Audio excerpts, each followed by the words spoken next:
Konsep masyarakat. Definisi masyarakat. Menurut Ralph Linton, ahli antropologi asal Amerika Serikat, dalam masyarakat setiap kelompok manusia yang telah cukup lama hidup bekerja sama sehingga dapat mengorganisasi dirinya dan berpikir tentang dirinya sebagai satu kesatuan sosial dengan batasan-batasan tertentu. Yang kedua, menurut Melville Jean Herskovits, antropologi asal Amerika Serikat, masyarakat adalah kelompok individu yang dikoordinasikan dan mengikuti satu cara hidup tertentu. 3. Menurut J.L. Gillin dan J.P. Gillin, masyarakat adalah kelompok manusia yang terbesar, mempunyai kebiasaan, tradisi, sikap, dan perasaan persatuan yang sama. Saya sebagai pemateri 2 akan menyampaikan ciri-ciri masyarakat, yaitu yang pertama, interaksi antar warga. Interaksi antar warga adalah hubungan atau komunikasi yang terjalin oleh kesamaan tujuan atau tempat tinggal. Contohnya seperti tawar-menawar antara pembeli dan penjual di warung atau pasar dan lain-lain. Yang kedua, terdapat adat istiadat, norma hukum, dan aturan khas yang mengatur seluruh penduduk warga kota dan desa. Istilah adat berasal dari bahasa Arab yang apabila diterjemahkan dalam bahasa Indonesia berarti kebiasaan. Adat atau kebiasaan dapat diartikan dengan tingkah laku seseorang yang terus-menerus dilakukan dengan cara tertentu dan diikuti oleh masyarakat luar dalam waktu yang lama. Setiap adat kota atau desa mempunyai hukum dan aturannya sendiri-sendiri. Jika melanggar aturan, maka akan mendapatkan sanksi yang telah ditetapkan oleh adat tersebut. Yang ketiga, hidup secara berkelompok. Manusia adalah makhluk sosial dan akan selalu membentuk kelompok berdasarkan kebutuhan bersama. Kelompok manusia ini semakin besar dan berubah menjadi suatu masyarakat yang saling tergantung satu sama lain. Yang keempat, terjadi perubahan. Suatu masyarakat akan mengalami perubahan dari waktu ke waktu karena memang pada dasarnya masyarakat memiliki sifat yang dinamis. Perubahan yang terjadi di masyarakat akan disesuaikan dengan kebudayaan yang sebelumnya telah ada. Yang kelima, terdapat pemimpin. Aturan dan norma dibutuhkan dalam suatu masyarakat agar kehidupan harmonis dapat terwujud.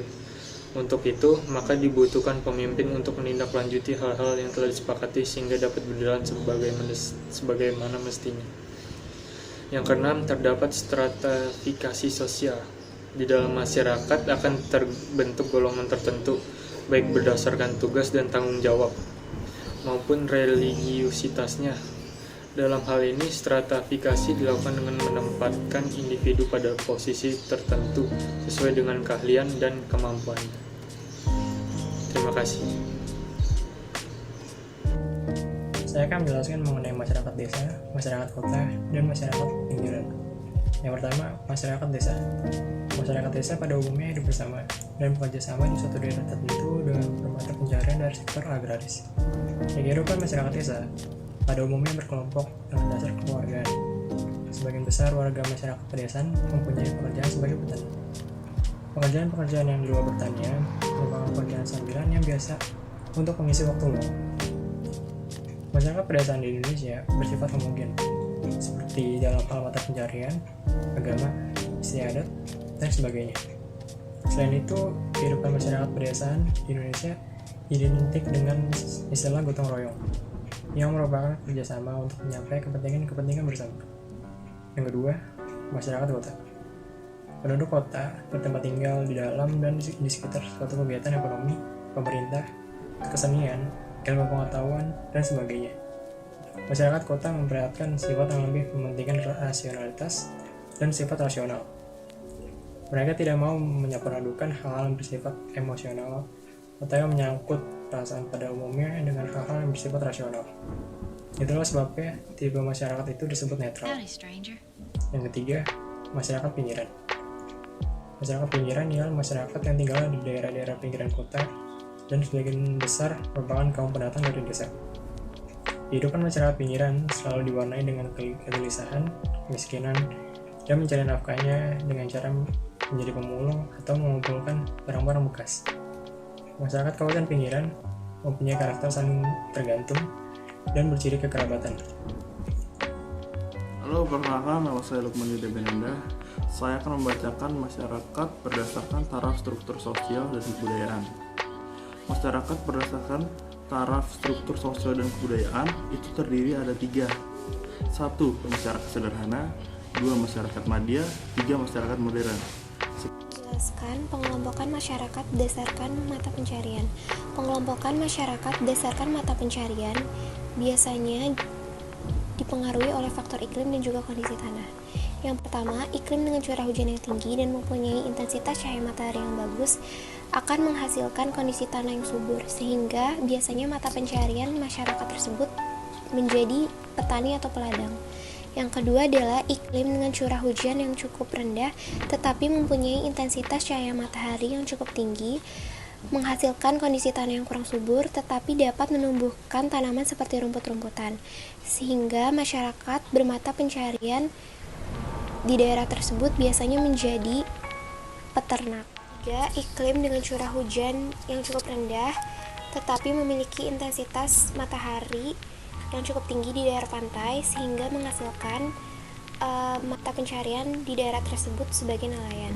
Yang keempat, jika daerah tersebut jauh dari laut dan pegunungan tetapi mempunyai sumber daya manusia yang cukup kuat, biasanya daerah tersebut akan menghasilkan perusahaan industri seperti pabrik maupun sebuah perusahaan industri kecil rumah lainnya, sehingga biasanya mata pencarian masyarakat di daerah tersebut biasanya menjadi pengusaha maupun buruh-buruh di pabrik. Sekian dari saya dan terima kasih. Unsur-unsur masyarakat terbagi menjadi 4. Yang pertama, kategori sosial. Kategori sosial adalah suatu kesatuan manusia yang terwujud karena adanya suatu ciri atau suatu kompleks ciri-ciri objektif yang dapat dikenakan pada manusia-manusia tersebut. Contohnya, dalam masyarakat suatu negara ditentukan melalui hukumnya bahwa ada kategori warga di atas umur 18 tahun dan di bawah 18 tahun dengan maksud untuk membedakan antara warga yang mempunyai hak pilih dan tidak mempunyai hak pilih dalam pemilihan umum.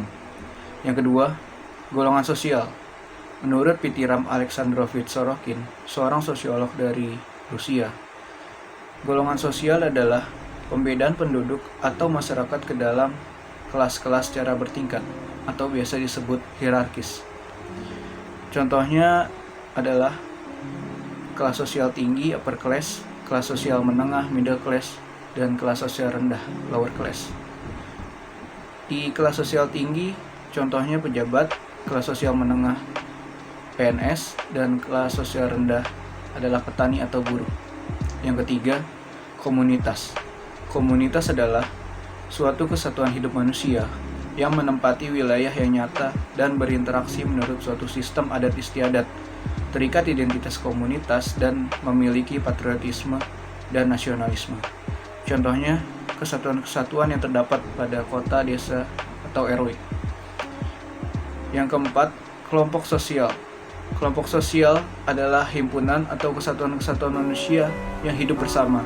Terdapat hubungan timbal balik, saling mempengaruhi sehingga timbul suatu kesadaran untuk saling menolong di antara mereka.